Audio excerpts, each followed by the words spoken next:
في استاد محمد بن زايد لم تختلف الأهداف والرغبات لمدربي الجزيرة واتحاد كلباء.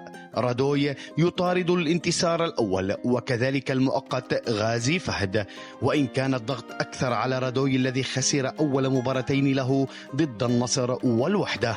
جماهير الجزيرة تحتفل باليوبيل الذهبي لتأسيس فخر أبو ظبي.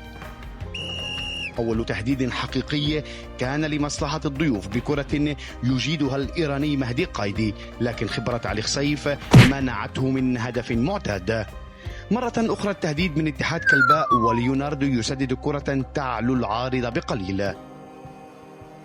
سيطرة الضيوف جعلت رادوي يفكر في إعادة ترتيب أوراقه، لكن شيئا لم يحدث. الجزيرة تاه في أرضه وكلباء يستمر في الوصول وإهدار الفرص أمام مرمى علي خصيف.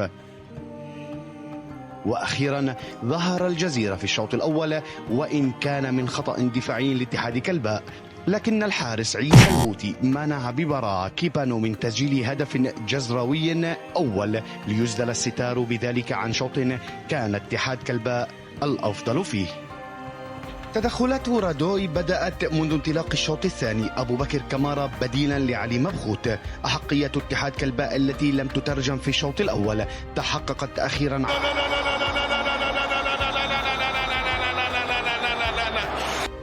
ردة الفعل كانت خجولة من قبل الجزيرة، وبينما انتظرنا حلول رادوي عقد مهدي قايدي مهمة أصحاب الأرض وسجل ببراعة هدف اتحاد كلباء الثاني وسط دهشة لاعبي الجزيرة.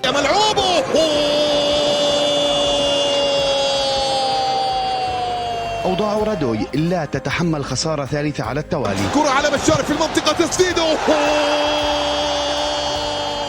دقائق قد تكون مصيرية للمدرب الروماني وتاريخية لغازي فهد. تحركات سريعة وفرصة تعادل ثمينة تضيع بأقدام البديل خلفان مبارك.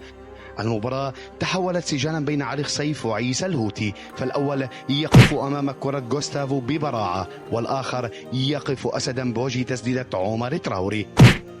وقبل 3 دقائق من انتهاء الوقت الأصلي تنفس رادوي الصعداء. كامارا يعيد الروح إلى الفريق ويسجل هدف التعادل.